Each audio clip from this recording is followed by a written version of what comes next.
హోమగంధి creations YouTube channel ప్రేక్షకులకు స్వాగతం. అష్టాదశ పురాణాల్లోని శ్రీ విష్ణు పురాణం గురించి చెప్పుకుంటున్నాం కదా. కందుడు ప్రములోచనల సంసారం కొనసాగుతోంది. ఒకరోజు సాయంత్రం సంధ్యా సమయం అయింది. అది చూసి కందుడు అంగవస్త్రము పైన వేసుకొని పర్ణశాల వెడలి నదీ తీరమునకు పోవడానికి సిద్ధపడ్డాడు. అప్పుడు ప్రములోచన అడిగింది, ఎక్కడికి వెళుతున్నారని.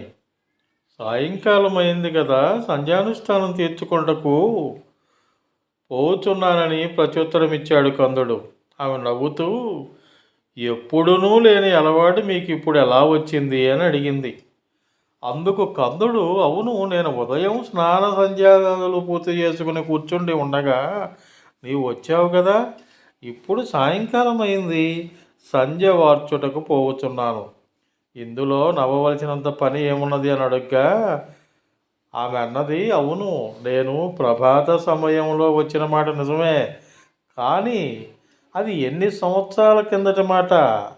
ఇప్పటికీ నేను ఇక్కడికి వచ్చి 907 సంవత్సరాల 6 నెలల 3 రోజులైనది.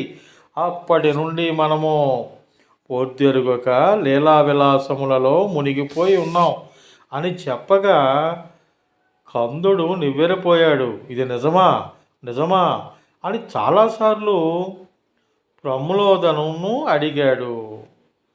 ఆమె, పచ్చి నిజం మహాత్మా, నేను ఇందులో అసత్యమాడినది లేదు. కావాలంటే మీ యోగ దృష్టితో చూసి తెలుసుకోండి. మీ వంటి వారితో అసత్యం ఆడగలనా అని సమాధానం ఇచ్చింది ప్రములోచన. కందుడు ఆమె మాటల్లోని నిజాన్ని గ్రహించి అర్థం లేని మోహావేశంలో పడి దాదాపు 1000 సంవత్సరాలు వ్యర్థం చేసుకుంటునని విచారించి ఆమెతో ఇలా అన్నాడు, నీ వల్ల నా తపమంతయు పొల్లుపోయినది. ఇదంతయు సురలోకనాథుడు చేసిన కపట కృత్యము.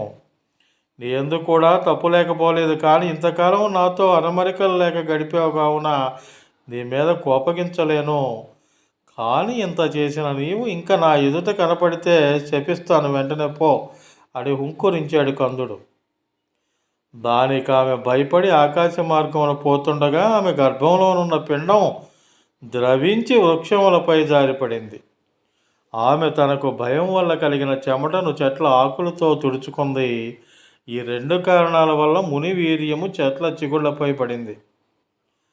అది నా కిరణముల వలన సజీవమై నిలిచి ఈ కన్య పుట్టింది. అందుచేత ఈ కన్య కందునకును అప్సరసకును నాకును సమానంగా పుత్రికయే అవుతుంది. దీనిని మీరు పాణిగ్రహణము చేయడనచు దీని పూర్వజన్మ వృత్తాంతం చెప్పేదను వినమని చంద్రుడు చెప్పడం ప్రారంభించాడు. ఈ మారిష పూర్వం ఒక రాజునకు భార్య. బాల్యమందే ఏ ముచ్చటలను తీరకముందే భర్త మరణించాడు. ఆమె ఆ దుఃఖాన్ని పోగొట్టుకోవడానికి శ్రీనివాసునికి వచ్చి మహా తపస్సు చేసింది. అప్పుడు నారాయణుడు ఆమెకు ప్రత్యక్షమై వరం కోరుకోమన్నాడు. అప్పుడు ఆమె ఆయనకు నమస్కరించి మనసులోని విషయ భోగలాల సతతో పతిని ప్రసాదింపమని 10 సార్లు అడిగింది. విష్ణువు అనుగ్రహించి ఏకాత్మకులను వేర్వేరు శరీరములు గలవారును అగు ప్రచేతసులు 10 నీకు భర్తలవుతారని వరమిచ్చాడు. అంతటా ఆమె, అలా అయితే నేను తరువాతి జన్మలో అయోనిజనై జన్మింపవలెను. నా గర్భమున ప్రజాపతి కాదగిన పుత్రుడు జన్మించాలని కోరింది. శ్రీహరి అలాగేనని వరమిచ్చేశాడు. ఈ మారిషను మీరు పెండ్లియాడని వారికిచ్చి పెండ్లి చేసెను చంద్రుడు. ఆమెకు దక్షుడు కుమారుడై జన్మించి తరువాత ప్రజాపతి అయి సంతతిని వృద్ధి చేశాడు. జడభరతుని కథ గురించి తెలుసుకుందాం. స్వయంభువ మనువు కుమారులిద్దరిలో ప్రియవ్రతుడు పెద్దోడు, ఉత్తానపాదుడు చిన్నోడు. ఆ ప్రియవ్రతుని వంశంలో భరతుడైన రాజు జన్మించి అఖండ భూమండలాధిపతి అయ్యాడు. అంతవరకును నాభివర్షం అని పిలువబడుచున్న దేశము ఈ రాజు పాలనలో భరతఖండమని పిలువబడింది. ఆ మహారాజు చాలా సంవత్సరాలు భూమిని పరిపాలించి తన కుమారుడైన సుమతికి రాజ్యాభిషేకం చేసి తాను తపోవనానికి వెళ్ళి హరిధ్యానం చేస్తున్నాడు. కర్మఫల హేతువులు గాని కర్మములు చేస్తూ, అంటే దేహధారణమునకు అత్యవసరమైన కృత్యములు మాత్రం చేస్తూ దేని యందునూ వ్యామోహం లేనివాడై ఉన్నాడు. ఒకనాడు అతడు మధ్యాహ్నం స్నానానుష్ఠానాల కోసం ప్రక్కనున్న నదికి వెళ్ళాడు. ఆ సమయమున నిండు గర్భిణి అయిన ఒక లేడీ నదికి వచ్చి నీరు తాగబోతుంది. అప్పుడే ఒక సింహ గర్జన వినిపించింది. దానితో ఆ లేడీ భయపడి వెనుదిరిగి హఠాత్తుగా ఒక్క దూకు దూకింది. గర్భస్థమైన పిల్ల ఆ వేగానికి జారి నదిలో పడింది. తల్లి లేడు ఒక చెట్టునకు ఢీకొని ప్రాణాలు విడిచింది. లేడి పిల్ల నదిలో కొట్టుకొని పోతూ అతి దీనంగా అరిచింది. అది చూసిన భరతుడు దయగలవాడై దానిని నది నుండి ఒడ్డుకు చేర్చి తనతో పాటు ఆశ్రమమునకు తీసుకుని వచ్చాడు. అప్పటి నుండి ఆ లేడి పిల్లను భరతుడు ప్రాణ సమానంగా పెంచుతున్నాడు. అది ఆశ్రమము దాటి ఎక్కడికైనా వెళ్తే అది తిరిగి వచ్చే వరకు ఇతని ప్రాణమునకు స్థిమితం ఉండేది కాదు. దీనినే జంతువు భక్షించునో, ఏ జంతువు దీనితో పోట్లాడి గాయపడుచునో అని దిగులు పడుతుండేవాడు. భరతుడు తన తపము మీద కంటే లేడి పిల్ల మీద ఎక్కువ శ్రద్ధ చూపిస్తున్నాడు. ఇలా ఉండగా కొంతకాలానికి భరతునికి కాలం తీరింది. ఆ లేడిని ఒంటరిగా వదిలిపోతున్నందుకు విచారించుచూనే దేహం విడిచాడు. మరణించు సమయంలో ఏ భావన చేస్తూ మరణిస్తారో అట్లే ఎగుచూ ఉంటారనే సూక్తి చొప్పున అతడు యాదృశీ భవనా యత్ర సిద్ధిర్భవతి తాదృశీ. అతడు జంబూ ద్వీపారణ్యంలో ఒక లేడీ అయి జన్మించాడు. ఆ తర్వాత జన్మలో దానికి సుకృత విశేషం వలన పూర్వజన్మ జ్ఞానం కలిగింది. దాంతో తల్లి లేడిని పరిత్యజించి సాలగ్రామ క్షేత్రానికి వెళ్ళి ధ్యానముద్రలో ఉండి కాలక్షేపం చేసి కొంతకాలానికి ఆ శరీరమును విడిచి పూర్వజన్మ జ్ఞానంతో ఒక బ్రాహ్మణోత్తమునంట కుమారుడై జన్మించాడు. పూర్వజన్మ జ్ఞానంతో పాటు అతనికి సకల వేద శాస్త్రములను వానిలోని రహస్య తత్వములను అవగతమయ్యాయి. ఏమీ తెలియని మందమతి వలె ఉండేవాడు. ఉపనయనం చేశారు. గురువులు బోధించడి వేదశాస్త్ర విషయములు తన బుద్ధికి స్ఫురించుచున్న తత్వము ముందు నిస్సారంగా కనిపించడం చేత సరిగా వినేవాడు కాడు. లేడి మీద మోహం చేత ఎన్ని దుఃఖములు అనుభవించినాడో గుర్తున్నది. కావున మరలా అట్టివాని జోలికి వెళ్ళక ప్రజలు దూషించినను తనకు తోచిన పని అదియో తనకు కర్మబంధం కలిగించని పని చేయుచుండేవాడు. వేషం కూడా పిచ్చివాని వలె ఉండేది. పామరులు మాట్లాడినట్లు మాట్లాడేవాడు. చినిగిన దుస్తులు ధరించేవాడు. వెర్రి ఆటలు పాటలతో కాలం గడుపుతుండేవాడు. ప్రజలు తన వద్దకు వచ్చి గొడవ చేయటకు వీలు లేకుండా కంపు కొట్టడి శరీరంతో తిరిగేవాడు. ఒకనాడు జడభరతుడు దారి ప్రక్క పొలం గట్టు మీద కూర్చున్నాడు. ఆ దారి వెంట రఘుగణుడను ప్రభువు పల్లక మీద పోతున్నాడు. అతడు భోగములను అనుభవించి విరక్తుడై కపిల మహాముని దగ్గరికి వెళుతున్నాడు. ఆ ముని వద్ద జ్ఞానం గ్రహించవలనని అతని కోరిక.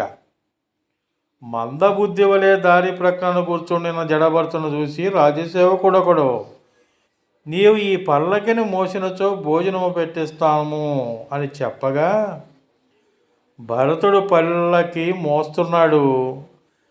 ఇది వరకు కుదుపు లేకుండా సాగిన పల్లకి ఇప్పుడు కుదుపు కలిగి రాజునకు అసౌకర్యం కలిగింది. అతడు ఏమి పల్లకి ఇటు కుదుపులతో నడుచుచున్నదని ప్రశ్నించాడు. మహారాజా, వీడెవడో కొత్తవాడు మధ్యలో వచ్చి పలక మోస్తున్నాడు, వాని వల్ల ఈ ఇబ్బంది కలిగిందని చెప్పారు. అతడు బ్రాహ్మణ్ణు చూసి, నీవింత బలిసి ఉన్నావు, పల్లకి మోయలేకున్నావా, లేక చాలా దూరం నడిచినందుకు కలిసిపోయావా అని అడిగాడు. దానికి భరతుడు, నేను చాలా దూరం నడిచిన వాడిని గాను, అందుచేత బడలిక లేదు. నా శరీరము బలిసి ఉన్నట్లు నీవు చూచితవా? నేను పల్లకి మోయలేదు, మోసినట్లు కూడా నీవు చూచితివా అని అడిగాడు. రాజు అతని మాటలకు ఆశ్చర్యపడి, ఇదేమయ్యా, నీవు పల్లకి మోయట అందరికీ కనపడిన విషయమే, అది ప్రత్యక్షమే కదా, మోయలేదని ఎందుకంటున్నావు అని అడుగుగా, జడభరతుడు అతనితో ఇట్లన్నాడు, నీవు పల్లకిలో కూర్చుండటయు నేను ఈ పల్లకిని మోయుటయు రెండును మిథ్యలే. ఎవరు ఎవరిని మోయుదురని నీ అభిప్రాయం? భూమి నా పాదములను, నా పాదములు కాళ్లను మోయిచున్నాయి. కాళ్ళు నా పొట్టను మోయిచున్నవి, పొట్ట గుండెను మోస్తున్నది. అది భుజములను మోయిచున్నది, భుజములు పల్లకి దండెను భరించుచున్నవి. అది పల్లకిని, పల్లకిలో కూర్చున్న వారిని మోయిచున్నది. ఇందులో నేను మోయిచున్నానన్న అహంకారం ఎవరికి ఉండవలెను? మనలను, భూమి మున్నగు పంచభూతములను, ఆ భూతములను పరమేశ్వరులను భరించుచుందురు. నేను చేయుచున్నాడనను భ్రాంతి అజ్ఞానం వల్ల కలుగును. జనన వృద్ధి మరణములు శరీరానికి కానీ ఆత్మకు లేవు. నేను బలిసి ఉన్నానని నీ వంటివి. ఆ పెరుగుట శరీర ధర్మం కానీ ఆత్మధర్మం కాదు. మానవుని కారణ చరణాదులు దేనివల్ల భరింపబడుచుండునో, దేనిని ఏది మోయచుండునో వివేచన చేసి చెప్పుము. ఇక్కడ పల్లకిని మోచినవాడు లేడు, మోయించుకున్నవాడు లేడు. ఇట్టి ఆలోచనలు మాయాజనితములు. ఇలా మాట్లాడుతూ భరతుడు పల్లకి మోయిచునే ఉండెను. రాజు వెంటనే పల్లకి నాపించి క్రిందకి దిగి భరతుని పాదముల మీద పడి, మహాత్మా, పల్లకి విడువుము, ఈ దోషము నాకు అంటనీయకము. నన్ను దయతో చూడు, అజ్ఞానినై నీ చేత పల్లకి మోయించాను. నీవు చూచువారికి వెర్రివాని వలె కనపడుతున్నావు. ఎందుకు ఇట్లున్నావు? నీవెవడువు? ఈ నీతి వృత్తి ఎందుకు చేస్తున్నావు అని అడిగాడు. అప్పుడు జడభరతుడు రాజుతో ఇలా అన్నాడు, ధర్మమో అధర్మమో ఏదో ఒకటి ప్రజలు ఆచరిస్తారు. ధర్మము వలన సుఖము, అధర్మము వలన దుఃఖమును కలుగుతాయి. ఇవన్నీ సంసార బంధమునకు కారణమవుతుంది. సోహం అన్న మాట ఆ పరమపురుషుడే నేను ఆత్మయందు మాత్రమే వర్తించుచు దేహములందును ఇతర వస్తువులందును వర్తించదు. అందుచే నీకంటెను నాకంటెను పరమోన్నతుడైన ఆ పరమాత్ముడే సోహం అను శబ్దమునకు లక్ష్యభూతుడై ఉండుననగా విని రాజు, నన్ను మీ శిష్యునిగా స్వీకరింపుడు అన్నాడు. భరతుడు ఇలా అన్నాడు, శిష్యుడవై నన్ను పరమార్థము అడిగదవా, శ్రేయస్సును అడిగదవా? శ్రేయస్సు వేరు, పరమార్థం వేరు. తపస్సు చేసిన వరములు పొందుట శ్రేయస్సే అవుతుంది. దాని వలన కలిగిన రాజ్యములు, భార్యాపుత్రాదులు, ధనధాన్యములు పరమార్థములు కావు. యజ్ఞములు చేసి స్వర్గాది భోగములు పొందగోరేదవా, అవియు పరమార్థములు కావు. పుణ్యకర్మములు చేసి పొందడి ఫలము శాశ్వతం కాదు. ఏకరూపుడై మహాతేజోమయుడై జగత్కారణభూతుడైన పరమాత్మని తెలియటయే పరమార్థం. సర్వమునందును ఆ పరమాత్మను దర్శిస్తూ నేను నీవు అను భేదబుద్ధిని విడిచి సకల ప్రాణులందును సమాన బుద్ధి చూపించుటయే పరమార్థం అని చెప్పాడు. ఈ ఉపదేశాన్ని విన్న రాజు తన అవివేకమునకు చింతించి ఆనాటి నుండి భరతుడు చెప్పిన విధంగా సాధన చేసి బ్రహ్మజ్ఞానం పొంది ముక్తుడయ్యాడు. భరతుడును తనకు కలిగిన బ్రహ్మజ్ఞాన విశేషముచే కర్మమోహ బంధములు తొలగిపోగా జన్మరాహిత్యాన్ని పొంది ముక్తుడయ్యాడు. ఇక సౌభర్యముని కథ తెలుసుకుందాం. పూర్వం సౌభరి అను మహాముని మహానిష్ట గరిష్ఠుడై సముద్ర మధ్యమున నీటిలో కూర్చుండి చిరకాలం తపస్సు చేశాడు. ఒకనాడు చాలా కాలం చేసిన తపస్సు చేత అలసి విశ్రాంతి తీసుకుంటుండగా అక్కడకు మందుడను పేరుగల మత్స్యరాజు తన భార్యలతోనూ పుత్రులతోనూ పుత్రికలతోనూ వారి వారి సంతానంతో వచ్చి ఆనందంగా విహరిస్తున్నాడు. అది చూసిన సౌభరికి తాను కూడా ఆ విధంగా భార్యతోనూ సంతానంతోనూ కలిసి సుఖజీవనం గడపవలనని కోరిక పుట్టింది. తగిన కన్య కోసం అన్వేషిస్తున్నాడు. యువనాశ్వుడను రాజు పుత్ర సంతానం లేనందున తపస్సు చేయుటకు అడవికి వెళ్ళాడు. తపస్సు చేస్తుండగా కొందరు బ్రాహ్మణులు అక్కడికి వచ్చి, మహారాజా, నీవు తపస్సుతో పని లేకుండా మేము పుత్ర కామేష్టి చేయించి నీకు మహాబలవంతుడైన కుమారుడు కలిగే విధంగా చేస్తాం, విచారించకు అని మహారాజును యజమానిగా చేసి యథాస్త్రీయముగా పుత్ర కామేష్టి చేయించారు. యాగము చివరి రోజున మంత్రపూరితమైన తీర్థంతో నిండిన కలశాన్ని యజ్ఞవేదిక మీద ఉంచి జాగరణం చేయుటకు అశక్తులై నిద్రించుతున్న సమయంలో రాజునకు చాలా దాహం వేసింది. లేచి చూడగా కలశము తీర్థంతో కనిపించింది. వెంటనే ఆ తీర్థం తాగి మరలా పడుకున్నాడు. తెల్లవారిన తర్వాత బ్రాహ్మణులు లేచి చూసి తీర్థము ఏమై ఉంటుందని విచారణ చేసి ఎవరు తాగినారో చెప్పనచ్చో శపిస్తామన్నారు.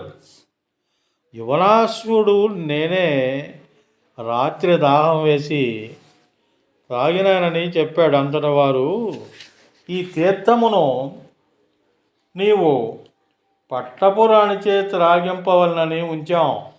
ఈ తాగినచో నీ రాణి గర్భవతి అయి ఉండేది. ఇప్పుడు ఆ గర్భాన్ని నీవే ధరించాలి అన్నారు. రాజునకు గర్భము వచ్చింది. కొంతకాలానికి అతని కడుపు చీల్చుకుని పుత్రుడు జన్మించాడు. ఆకాశం నుండి పూలవాన కురిసింది. దివ్య దుందుబులు మ్రోగాయి. దేవరాజు వచ్చి యువనాశ్వుని జీవింపజేసి, ఈ బాలుడు నా రాజ్యమును నన్నును నిన్నును భరించుటకు సమర్థుడుగాన మాంధాత అని పేరు పెడుతున్నానని పలుకుతూ అమృతధారలతో తడిసిన తన చూపుడు వేలిని బాలుని నోట్లో పెట్టి కడుపు నింపాడు. అతడు 12 సంవత్సరాల వయసులో మహాపరాక్రమవంతుడై భూమండలాన్నెల్లా పాలిస్తూ చక్రవర్తి అయ్యాడు. అతడు బంధుమతి అను భార్య యందు పురుకుత్సుడు, అంబరీషుడు, ముచికుందుడు అను 3 కుమారులను, పరమ సౌందర్య విభాసితలైన 50 మంది కుమార్తెలను పొందాడు. ఇటువంటి చక్రవర్తి అయిన మాంధాత వద్దకు కన్యాన్వేషణము చేయుచున్న సౌభరి వచ్చి, నీవు అడిగినది లేదనకుండా ఇచ్చువాడమని పేరు పొందినావు కావున నిన్నొకటి అడగదలిచాను. ఇక్ష్వాకు వంశం వారికి గుణం వంశ పారంపర్యంగా వస్తున్నది. అంతేకాదు దేవనాథునికి కూడా వరములు ఈగలవాడవని నిన్నడుగా వచ్చి తిననగా రాజు, మునీంద్ర, నీవే పదార్థములు కోరినను వెనకాడకిస్తాను. నీవు అనుచితమైన కోరిక కోరవు కదా, అడుగుము అన్నాడు. అప్పుడు మునీంద్రుడు, నరేంద్ర, నీవు దాతవు, ఇయ్యలేనివేమున్నవి? నీ కుమార్తెల్లో ఒక్కదానిని నాకు ఇచ్చి వివాహం చేయి, గృహస్థుణ్ణవుతాననడగ్గా రాజు ముడతలు పడిన శరీరము, నెరసిన గడ్డము, జడలు, అందము మొచ్చునకైనా కానరాని రూపాన్ని చూసి తనలో ఏమి చేయవలను? ఇట్టి 3 కాళ్ల ముసలివానికి నవయౌవన సుందరాంగులైన నా కుమార్తెల్లో ఎవరిని ఇయ్యగలను? ఇయ్యననచో శపిస్తాడేమో. అయినను ఉపాయంగా మాట్లాడదని అనుకుని, అయ్యా, నా కుమార్తెలు ఎవరిని వరించెదరో వానికిచ్చేదను. ఇది మా వంశాచారం అనగా ముని నవ్వుతూ మాంధాతతో, నీవన్నది మంచి మాట. నన్ను నీ కుమార్తెల వద్దకు తీసుకొని వెళ్ళు. వారు నన్ను వరించుటకు ఆనందంగా ఒప్పుకుందరా? సరే, ఒకవేళ నన్ను వారు తిరస్కరించినచో వచ్చిన దారినే వెనక్కు వెళ్తానన్నాడు.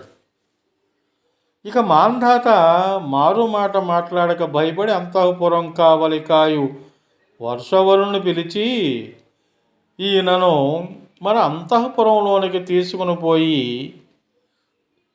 కుమార్తెలకు చూపి ఇతడు ఎవరికి నచ్చినతో వారినిచ్చి పెండ్లి చేసినని మీ తండ్రి చెప్పాడని చెప్పు అనగా, వాడు సౌభరిని వెంటబెట్టుకుని అంతఃపురంలోనికి వెళ్ళి రాజ్య కన్యలను పిలిపించెను.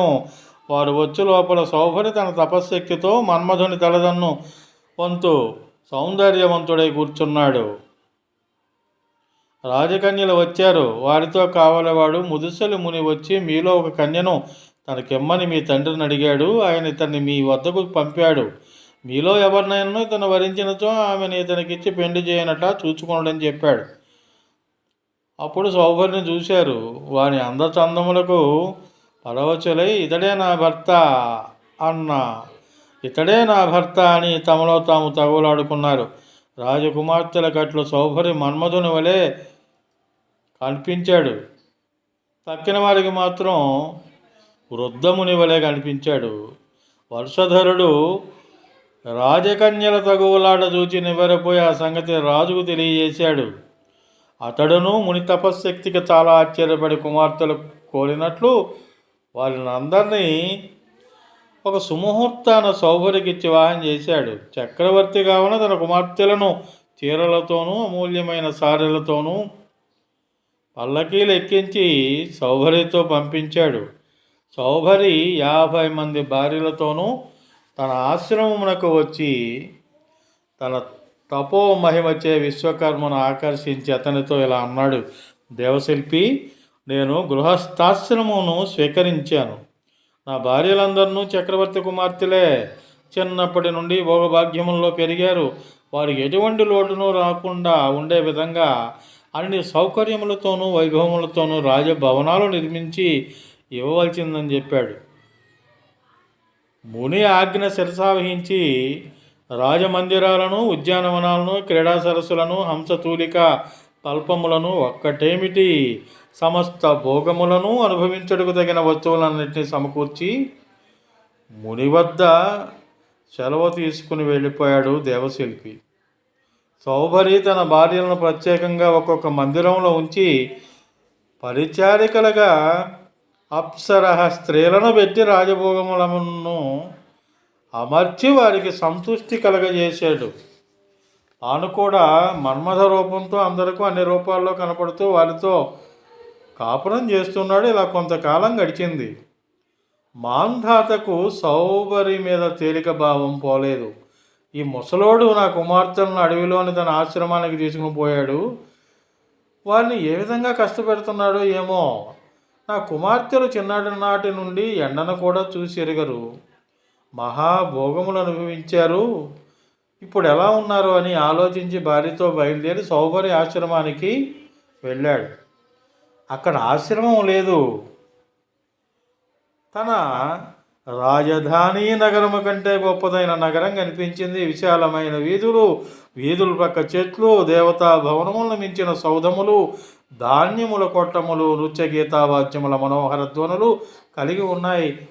ఆ పురంలో ప్రవేశించి పౌరులను చూసి, ఇది ఎవరిది, దీనికి రాజు ఎవడు అని అడిగాడు. అప్పుడు వారు, ఇది సౌభరి అను మునీంద్రుడు తన తపశ్శక్తిచే నిర్మించిన నగరమని చెప్పగా విని చాలా సంతోషించి సౌభరి మునీంద్రుడిని దర్శించి నమస్కరించి తగిన సత్కారములు పొంది కుమార్తెలను చూసేందుకు అంతఃపురంలోనికి పోయిదనని ముందుగా పెద్ద కూతురు మందిరంలోకి వెళ్ళాడు. తండ్రిని చూసి ఆమె చాలా సంతోషించి ఉపచారములు చేసింది. అప్పుడు రాజు, అమ్మ కుశలముగా ఉన్నావా, ఏ లోపం లేదు కదా అని అడిగింది. ఆమె ఇలా అన్నది, నాన్న, మీ అల్లుడంత మంచివాడు లోకంలో ఎవరో ఉండడు. ఆయన ఎప్పుడునూ నా ఇంటిలోనే ఉండును. మీరు నిత్యం కనిపించడం లేదని చింత తప్ప నాకు మరొక చింత లేదని చెప్పింది.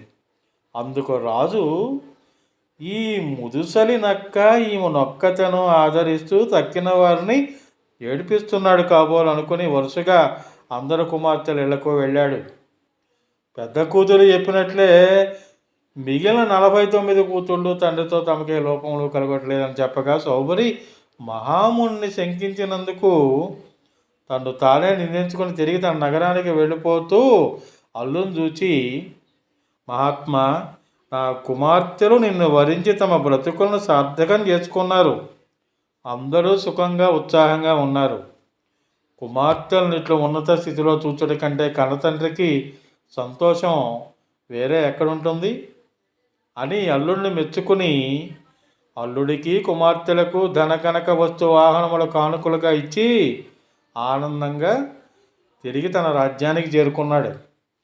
సౌభరి భార్యలతో సంసారం చేస్తూ 150 మంది పుత్రులను కన్నాడు. వారి ఆటపాటలు, చదువు సంధ్యలు, ఉపనయనములు, వివాహములు, కోడళ్ళు, మనుమలు, వారి ముద్దు ముచ్చట్లు ఎన్నో చూచాడు. చాలా ఏళ్ళు సుఖంగా వారందరితోనూ ఆనందంగా ఉండి పూర్ణ జీవితం గడిపాడు. ప్రజయా హి మనుష్య పూర్ణ అనే శృతి. సంతానం చేతనే మనుష్యుడు పూర్ణ పురుషుడు అవుతాడని అర్థం. అయితే చివరికి పరతత్వ చింతనము కలిగి అన్ని సంవత్సరాలు నిస్సారమైన సంసారంలో పడి భగవన్నామ చింతనము చేయకుండా వ్యర్థంగా కాలం గడిపినందుకు విచారించాడు. యోగమున్న చోట భోగం లేదు, భోగమున్న చోట యోగం లేదని తలంచి భార్యలతో సహా అరణ్యానికి వెళ్ళి తపస్సు చేసి సన్యాసి అయి విష్ణు భక్తుడై కళ్యాణప్రదమైన కైవల్యాన్ని పొందాడు. భ్రాంతి చేత ఎవరైనను సంసారంలో సుఖమున్నదని భావించినను చివరికది నిస్సారమైనదని గ్రహించి భగవచ్చింతనము చేసి జన్మమును సార్థకం చేసుకోవాలి. ఇక నిమి చక్రవర్తి గురించి చెప్పుకుందాం. ఇక్ష్వాకు వంశంలోని ప్రసిద్ధులను చెప్పమని అడిగిన మైత్రేయునకు పరాశరుడు ఇట్లు చెప్తున్నాడు. ఇక్ష్వాకుని కుమారుడు నిమి. అతడు రాజ్యమేలుతుండగా 1000 సంవత్సరముల దీక్షతో దీర్ఘ సత్రయాగము చేయవలన సంకల్పం కలిగింది. తన పురోహితుడైన వశిష్ఠుని హోతగా ఉండమని ప్రార్థించాడు. ఆయన ఇదివరకే ఇంద్రుడు తాను చేయు యజ్ఞంలో హోతగా నన్నుండమని ప్రార్థించాడు. ఆ యజ్ఞం 500 సంవత్సరాలట. అది పూర్తి కాగానే నీ యజ్ఞమునందు హోతగా ఉంటానని చెప్పాడు. నిమి ఏమీ మాట్లాడలేదు. అదే అంగీకారం అనుకుని వశిష్ఠుడు దేవలోకానికి వెళ్ళాడు. ఇక్కడ నిమి చక్రవర్తి యజ్ఞమునకు అవసరమైన సంభారములన్నీ సమకూర్చుకొని ఉన్నాడు. వశిష్ఠుడు ఇలా చేశాడు. అతడు వచ్చుదాకా ఆగుట ఎట్లు కుదురుతుంది, ఈ పదార్థాలు ఏమైపోతాయి అని ఆలోచించి వశిష్ఠుని కోసం ఎదురు చూడకుండా గౌతముని హోతగా చేసుకుని 1000 సంవత్సరాలు సత్రయాగం ఆరంభించాడు. యాగం జరుగుతూ ఉన్నది. వశిష్ఠుడు దేవేంద్రుని యజ్ఞమును పూర్తి చేసి నిమి వద్దకు వచ్చాడు. గౌతముని ఆధ్వర్యంలో యజ్ఞం జరగటం చూసి కోపంతో మండిపడ్డాడు. ఆ సమయమున నిమి నిద్రపోతున్నాడు. వశిష్ఠుని కేకలకు అతనికి మెలకువ వచ్చింది. వశిష్ఠుడు అతన్ని చూసి, గురువును నిర్లక్ష్యం చేసిన కారణంచే నీవు విదేహుడవు కావాలని శపించాడు. అంటే శరీరం లేనివాడువు కమ్మని. ఆ శాపం విని నిమి చక్రవర్తి, నిరపరాధులైన శిష్యులను శపించిన గురువునేమి చేసినను దోషం లేదనుచు నీవు కూడా శరీర విహీనుడు అయిపోదువుగా కానీ వశిష్ఠుడిని శపించాడు. వశిష్ఠ శాపం చేత నిమి శరీరమును విడిచాడు. వశిష్ఠుడు కూడా తన దేహాన్ని విడిచాడు. తన ఆత్మ తేజస్సును యోగబలంచే మిత్రావరుణులలో సంక్రమింపజేశాడు. మిత్రావరుణులు ఒకనాడు ఆకాశమున, అంటే సూర్యుడు వరుణుడు వెళుతుండగా ఊర్వశను చూశారు. వారిరువురుకును ఒక్కసారి రేతస్సు జారిపడింది. దాని నుండి వశిష్ఠుడు మరలా శరీరమును పొందాడు. గౌతముడు నిమి చక్రవర్తి శరీరమును నూనె తొట్టులో పెట్టించి 1000 సంవత్సరాల యాగమును పూర్తి చేశాడు. దేవతలందరూ యజ్ఞ భాగములు పుచ్చుకుంటకు వచ్చారు. వారు వశిష్ఠ శాపమును మరలించి నిమికి మరలా శరీరమును ఇట్లు కలుగు చేయవలనని ఆలోచించుచుండగా శరీరము లేకపోయినను అక్కడే సంచరించుచున్న నిమి వారితో అన్నాడు, మీరు నాకు శరీరమును సంపాదించుటకై ఆలోచించవద్దు. శరీరము అనగా ఏమున్నది? రోగముల పుట్ట. ఎప్పటికైనను నశింపవలసినదే. అది దుఃఖములకు కారణమవుతుంది. మోహాంధకారం కలిగించు భూతమది. అటువంటి శరీరం నాకు వద్దు. నేను భూలోకమున అందరి కన్నులలో నిమిష రూపుడనై, అంటే రెప్పపాటుగా ఉండిపోయేదను. వారి కన్నులతో లోకమును చూస్తుంటాను. ఈ వరాన్ని నాకు అనుగ్రహింపమని ప్రార్థింపగా దేవతలు అలాగే ఆ వరాన్ని నిమికి ఇచ్చారు. ఆనాటి నుండి భూలోకవాసుల కన్నుల్లో నిమి నివసిస్తూ రెప్పపాటును కలుగజేయుచున్నాడు. దేవతలకు ఒక రెప్పపాటు ఉండదు గనక వారు అనిమిషులు.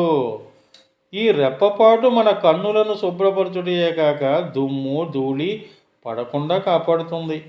నిమి శరీర త్యాగం చేయడం చేత రాజ్యమరాజకమయ్యను. అప్పుడు గౌతమాదులు నిమి చక్రవర్తి దక్షిణ భుజమును ఆరణగా చేసి మదించారు. అందుండి జనకుడు పుట్టాడు. ఆనాటి నుండి ఆ వంశీయులు విదేహులని ప్రసిద్ధి పొందారు. ఆ వంశంలో నుండి వచ్చిన సీతాదేవిని వైదేహి అంటారు. శ్రీకృష్ణ చరిత్ర. యదువంశమున వసుదేవుడు కశ్యపుని అంశతో పుట్టాడు. అతనికి దేవకీయను భార్యయందు అష్టమ గర్భమున నారాయణుడు కృష్ణుడై జన్మించాడు. పుట్టిన వెంటనే వసుదేవుడు అతన్ని రేపల్లెకు చేర్చి యశోద ప్రక్కలోనున్న యోగమాయను తెచ్చాడు. ఆమె కంసుని హెచ్చరించి మాయ అయ్యమ్మయ్యను. బలరాముడు శేషుని అంశమున రోహిణీ గర్భమున జన్మించెను. శ్రీకృష్ణ బలరాములు రేపల్లెలో పెరుగుతుండగా వసుదేవుడు చూడడానికి వచ్చి నందునితో, మీరీ చోటు నుండి బృందావనమునకు తరలిపొండని సలహా చెప్పాడు. నందాదులు వసతి మార్చారు. అయినను కంసుడు పంపిన రాక్షసులు బహువిధ రూపంలో వచ్చి బలరామకృష్ణులను చంపబోయి వీరి చేత చచ్చారు. కంసుడు వీరిని ధనుర్యాగమునకు పిలిచి చంపబోయాడు. కానీ కృష్ణుని చేతిలో చచ్చిపోయాడు. కృష్ణుడు ఉగ్రసేనుని రాజుగా చేసి శత్రువులను నిర్మూలించాడు. రుక్మిణి సత్యభామ దత్త మహిషులను పెండ్లయాడెను. నరకాసురుని చంపి అతని చెరలోని 16,000 మంది స్త్రీలను విడిపించి వివాహం చేసుకున్నాడు. పాండవులకు సాయం చేసి భారత యుద్ధంలో వారిని గెలిపించాడు. దుర్వాసుని శాపం వలన యాదవులందరూ నాశనం కాగా బలరాముడు అవతారం చాలించిన తర్వాత కృష్ణుడు తాను వేటకాని బాణపు దెబ్బ చేత అవతారమును చాలించాడు. శ్రీకృష్ణ నిర్యాణమైన తరువాత అర్జునుడు శ్రీకృష్ణుని అంతఃపుర స్త్రీలను హస్తినాపురమునకు తీసుకుని పోయి రక్షింపవలనని వారిని వెంటబెట్టుకుని ప్రయాణమయ్యాడు. త్రోవ నడుమ కొందరు కిరాతకులు వచ్చి చుట్టుముట్టారు. అర్జునుడు వారిని తన బాణములతో కొట్టి పారద్రోలుటకు ప్రయత్నం చేశాడు. కానీ వారు అర్జునుని ఓడించి అంతఃపుర స్త్రీలను 16,100 మాత్రం రుక్మిణ్యాదులైన అష్టమహిషులను సహగమనం చేశారు. చేతికి దొరికిన వారిని పట్టుకుని పారిపోయారు. అర్జునుడు చేయనది లేక దిగులుతో హస్తినాపురమునకు పోతుండగా వ్యాస భగవానుడు ఎదురయ్యాడు. విచారంగా ఉన్న అర్జునుడు చూచి, అర్జునా, నీవు విచారించవద్దు. కాలాన్ని బట్టి జయాపజయాలు కలుగుతుంటాయి. మధుకైటభులతో యుద్ధమున ఓడిన విష్ణువు తక్కువవాడా? రాహువునకు పట్టుబడుతున్న సూర్యచంద్రాదులు తక్కువవారా? వృత్రాసురుని చేతిలో ఓడిన ఇంద్రుడు తక్కువవాడా? అంతవరకెందుకు, నీ చేతిలో ఓడిన ద్రోణ భీష్మాదులు తక్కువవారా? అట్లే నువ్వు కిరాతుల చేతిలో ఓడిన మాత్రాన పరాక్రమంతుడు కాకపోదువా? కాలం కలిసి రాలేదు, అంతే. కృష్ణుని భార్యలు కిరాతుల చేత చిక్కినారని విచారమా? అది అష్టావక్రముని శాపం వల్ల జరిగినది అనగా ఆ శాపమే అని అర్జునుడు అడిగాడు ఆ శాపం గురించి. అప్పుడు వ్యాసుడు ఇలా చెప్పాడు. పూర్వం అష్టావక్రుడను బ్రాహ్మణుడు ఉన్నాడు. అతడు పేరునకు తగినట్లు వంకర తిరిగిన అవయవములతో ఉండేవాడు. కానీ మహా తపస్శాలి. మేరు పర్వత సమీపంలో ఒక తామర చెరువులో గొంతుక లోతు నీళ్ళలో నిలబడి ఘోర తపస్సు చేస్తుండగా అతని తపమును పాడు చేయుటకు ఇంద్రుడు చాలామంది అప్సరహ స్త్రీలను పంపించాడు. వారు ఆడి పాడి అతని తపస్సును పాడు చేశారు. అయినను అతడు కోపించలేదు. రంభాది ముఖ్య స్త్రీలు దేవలోకమునకు వెళ్ళారు. తక్కిన వారు అష్టావక్రునకు మొక్కి తపము పాడు చేసిన మా అపరాధాన్ని మన్నించమని వేడుకున్నారు. అతడు ప్రసన్నుడయ్యాడు. వారు, మహాత్మా, మీరు నిజంగా మా యందు ప్రసన్నులైనచో మేము శ్రీహరికి భార్యల అగునట్లు వరం ఇవ్వమని కోరారు. అతడు అట్లే అవుతారులే అని చెప్పి ఇచ్చాడు వరం. విష్ణుమూర్తి ద్వాపర యుగంలో శ్రీకృష్ణుడిగా అవతరించాడు. అతడు నరకాసురుని చెర నుండి మేము విడిపించి వాహమాడుతాడని చెప్పాడు. అందుకు వారు ఆనందించారు. అతడు చెరువులో నుండి ఒడ్డుకు వచ్చాడు. అతని శరీరంలోని వంకరలు చూసి వీరందరూ నవ్వారు. దానితో అతని కోపం వచ్చి, శ్రీకృష్ణ నిర్యాణానంతరం మీరు కిరాతుల చేత పరాభవింపబడుదురు అని శపించాడు. అప్సరసలు భయపడి అతని పాదముల మీద పడి ప్రార్థించారు. ఆయన దయదలిచి, మీరు కిరాతకుల చేత చెక్కినను మానభంగం కాకుండా శరీరత్యాగం చేసి మీ లోకములకు పోతారని అనుగ్రహించాడు. ఈ శాపముచే వారు కిరాతకుల చేతిలో పడ్డారు. దేహములు విడిచి దేవలోకమునకు పోయారు కూడా. వారికై నువ్వు విచారింపనక్కర్లేదని ఓదార్పుగా అర్జునుడు హస్తినాపురమునకు పోయి జరిగిన ధర్మరాజునకు చెప్పి, కలియుగం వచ్చుచున్నది కనుక పరీక్షిత్తునకు పట్టాభిషేకం చేసి తపస్సునకు వెళ్ళాలని వ్యాసుడు హెచ్చరించాడనే విషయం కూడా అన్నకు చెప్పాడు. జనకుని వంశంలో పుట్టిన మితధ్వజునికి కాండిక్యుడు, కృతధ్వజుడు అను ఇరువురు కుమారులు ఉన్నారు. వారు తండ్రి రాజ్యమును పంచుకుని పాలిస్తున్నారు. కృతధ్వజుడు చనిపోగా తన కొడుకు కేశధ్వజుడు అనేవాడు తండ్రి రాజ్యమునకు పాలకుడయ్యాడు. అతడు మహాజ్ఞాని, తపస్శాలి, పైగా ఆత్మవిద్యా సంపన్నుడు. అవిద్యయా మృత్యుం తీర్త్వా విద్యయా అమృతమశ్నుతే. కర్మ విధానం చేత మృత్యువును జయించి యోగ విద్యచే అమృతతత్వమును అనగా మోక్షమును పొందవచ్చును అనే ఉపనిషద్వాక్యమును అనుసరించి భగవంతుని ప్రీతికై యజ్ఞ యాగాదులు కూడా చేసేవాడు. ఒకప్పుడు కాండిక్యునికి, కేశధ్వజునికి గొడవ వచ్చింది. యుద్ధంలో కేశధ్వజుడు కాండిక్యుని ఓడించి వాని రాజ్యాన్ని ఆక్రమించాడు. కాండిక్యుడు కొంత పరివారంతో అడవులకు వెళ్ళాడు. ఒకనాడు కేశధ్వజుడు మహాయజ్ఞం తలపెట్టి ప్రారంభించాడు. యజ్ఞం జరుగుతుండగా ఘుర్మధేనువు అంటే హవిస్సులకు పాలునిచ్చు ఆవు అడవికి మేతకు వెళ్ళి ఒక పులి నోటబడి చచ్చిపోయింది. ఇంకేముంది, యజ్ఞం ఆగిపోయింది. మహామునులను చూసి దీనికి ప్రాయశ్చిత్తం ఏమిటని అడిగాడు. అప్పుడు వారందరూ కలిసి ఈ ధర్మ సందేహాన్ని కాండిక్యుడే తీర్చగలడని చెప్పారు. అప్పుడు కేశధ్వజుడు వెనుకటి విరోధాన్ని విడిచి రథమెక్కి కాండిక్యుని దగ్గరకు వెళ్ళాడు. అతన్ని దూరం నుండే చూసిన కాండిక్యుని మంత్రులు ఒంటరిగా శత్రువు దొరికాడు కావున చంపమన్నారు. కాండిక్యుడు వారిని శాంతింపజేసి, నిరాయుధుని చంపినచో పాపం వస్తుంది. పాపం వల్ల వచ్చు అల్పభోగములకు వివేకవంతులు ఆశపడరు. ఇతడు మహాజ్ఞాని, నన్నేదో అడుగుటకు వచ్చాడు, రానివ్వండి అన్నాడు. కేశధ్వజుడు పెదతండ్రి అయిన కాండిక్యునకు నమస్కరించి, యాగము మధ్యలో హోమధేనువు చనిపోయిన విషయం చెప్పి ప్రాయశ్చిత్తం ఏమిటని అడిగాడు. కాండిక్యుడు ప్రాయశ్చిత్తంగా ఏమి చేయవలనో తెలియజెప్పాడు. కేశధ్వజుడు సెలవు తీసుకుని వెళ్ళి యజ్ఞాన్ని పరిసమాప్తి చేశాడు. తరువాత కేశధ్వజుడు తన యజ్ఞం పాడుగాకుండా ప్రాయశ్చిత్తం తెలిపి రక్షించిన కాండిక్యునికి కోరినవి సమర్పించి రావాలనని మంత్రి పరివారములతో బయలుదేరి వెళ్ళి భక్తితో నమస్కరించి ఇలా అన్నాడు: పెదతండ్రి, వెనుకటి విరోధాన్ని మనసులో ఏమాత్రం ఉంచుకోకుండా యజ్ఞ ప్రాయశ్చిత్తం తెలిపి నన్ను పాపము నుండి రక్షించిన గురుదేవుడు నీవు. గురుదక్షిణగా నీవేమి అడిగినను ఇచ్చుటకు సిద్ధంగా ఉన్నాను, కోరుకో అని ప్రార్థించాడు. మంత్రులందరూ రాజ్యము తిరిగి ఇమ్మని అడగమని కాండిక్యుని ప్రోత్సహించారు.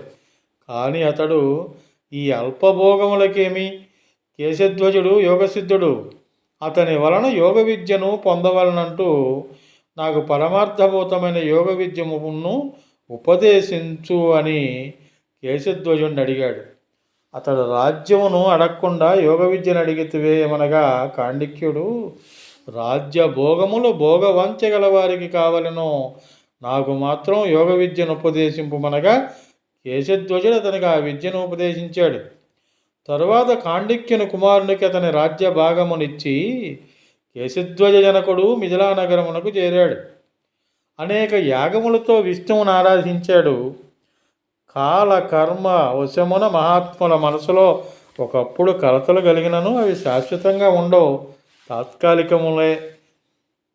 ఇలా కేశధ్వజుడును అటు కాండిక్యుడును ఇద్దరును పరమజ్ఞానులే, మహావిద్వాంసులే.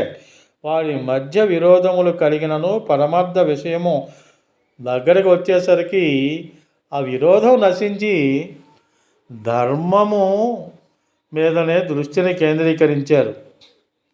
అందుకే దుర్జనునితో సహవాసం కంటేనూ సజ్జనునితో విరోధమైనను మంచిదే అని పెద్దలు అంటారు. దుర్జనేన సహ స్నేహాత్ వరం వైరం మహాత్మనా. కలియుగ ప్రాశస్త్యం గురించి తెలుసుకుందాం. ఒకప్పుడు కొందరు మహామునులకు కొన్ని సందేహాలు కలిగాయి. కలియుగంలో మహాఫలములు చిన్న చిన్న సత్కార్యముల చేతనే కలుగునందురు కదా, అది ఎట్లు సంభవించునని సందేహించి ఆ మునులు బహుపురాణములు వ్రాసిన వ్యాస భగవానుని చూడడానికి వెళ్ళారు. వ్యాసుడప్పుడు గంగలో స్నానం చేస్తున్నాడు. మునులు ఆయన స్నానం పూర్తయిన తర్వాత అడగవచ్చునని గట్టు మీద కూర్చున్నారు. వారు చూస్తుండగా వ్యాసుడు కలిసాధు, స్త్రియసాధు, శూద్రసాధు అంటూ 3 సార్లు గంగలో మునిగి బయటకు వచ్చాడు. బ్రాహ్మణులందరికీ ప్రదక్షిణ నమస్కారాలు చేసి కూర్చుండగా మునులు అతనితో ఇలా అన్నారు: మీరు కలియుగము కాంతలు శూద్రులను ధన్యులని స్నానం చేయొచ్చు అన్నారు కదా, వాని తాత్పర్యమును వివరించండి అని. అప్పుడు వ్యాసుడు చెప్పాడు: కృతయుగంలో 12 సంవత్సరాలు ఏకాగ్రతతో ధ్యానం చేస్తే నారాయణుడు ప్రసన్నుడవుతాడు. అదే త్రేతాయుగంలో అయితే 1 సంవత్సరం పాటు యజ్ఞాలు చేస్తే ప్రసన్నుడవుతాడు ఆ నారాయణుడు. అదే ద్వాపర యుగంలో అయితే 1 నెల రోజులు అహోరాత్రములు పూజిస్తే కానీ ప్రసన్నుడవుతాడు. కలియుగంలో భక్తితో ఒక్కనాడు కీర్తనం చేస్తే కలౌ సంకీర్తనాన్ముక్తి, మాధవుడు ప్రసన్నుడవుతాడు. మొదట చెప్పిన 3 యుగాల్లో ఎంతో ప్రయాసపడినా కానీ స్వల్ప ఫలం కూడా కలగదు. కానీ అంత శ్రమ లేకుండగానే ఎక్కువ ఫలం పొందవచ్చునుగాన కలియుగం మంచిది అన్నాడు. మనసు చేత, వాక్కు చేత, కర్మము చేత పవిత్రత కలిగి తన భర్తను దైవముగా భావించి సేవించిన ఇల్లాలు సులభముగా మోక్షం పొందుతుంది. క్రతువులు కానీ, జపములు కానీ, తపములు కానీ, వ్రతములు కానీ ఏమీ చేయలేకపోయినప్పటికి కూడా పతి అందలి పరమభక్తితో శుశ్రూషలు చేయునామెకు ఉత్తమ గతి కలుగుతుంది. అందుకే స్త్రీ జన్మ మంచిది అన్నాడు.